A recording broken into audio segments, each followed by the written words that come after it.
Hey everybody, this is Hunter Allen of Peaks Coaching Group, and I know you're following the series about Leomo and what some of this data means, and I found another really cool file. I'm really enjoying looking at all this data from our coaches, from our athletes, and this is one from our coach, David Ertl.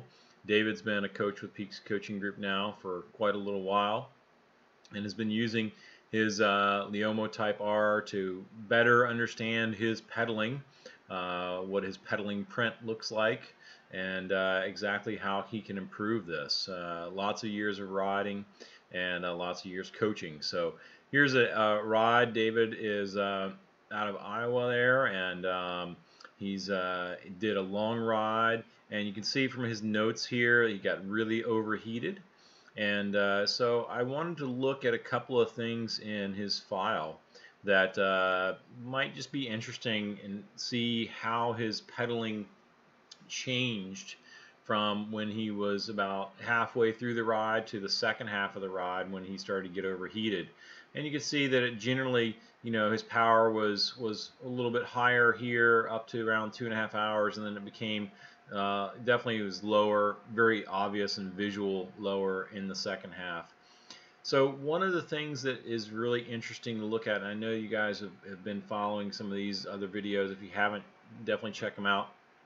But we'll look at his PSI, pedal stroke intelligence, and just kind of get rid of some of that slower cadence stuff. And we see two distinct patterns here. The right leg clearly has a deceleration at the top of the stroke and the bottom.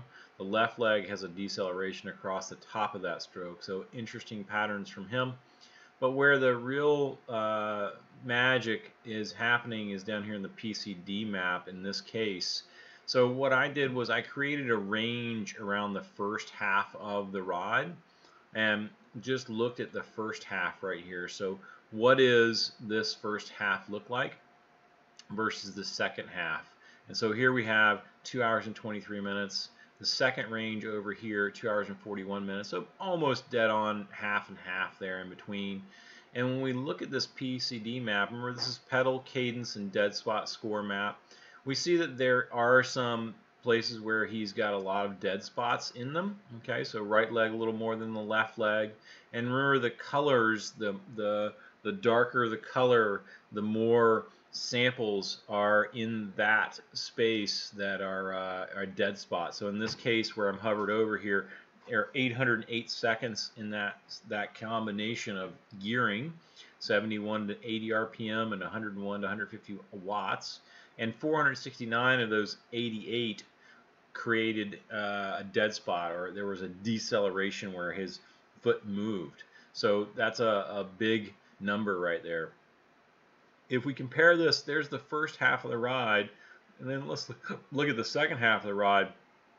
When in the second half of the ride, all of a sudden you see, wow, even more of these places where he's having real big trouble holding his foot in a nice stable place. His foot is really flopping around here, lots of decelerations, even more decelerations with his left foot has this decelerations. His right foot has more of that. So let's look back again, the first half again. Here it is, much less. He has a wider range of wattage and cadence he uses in the first half when he's fresher.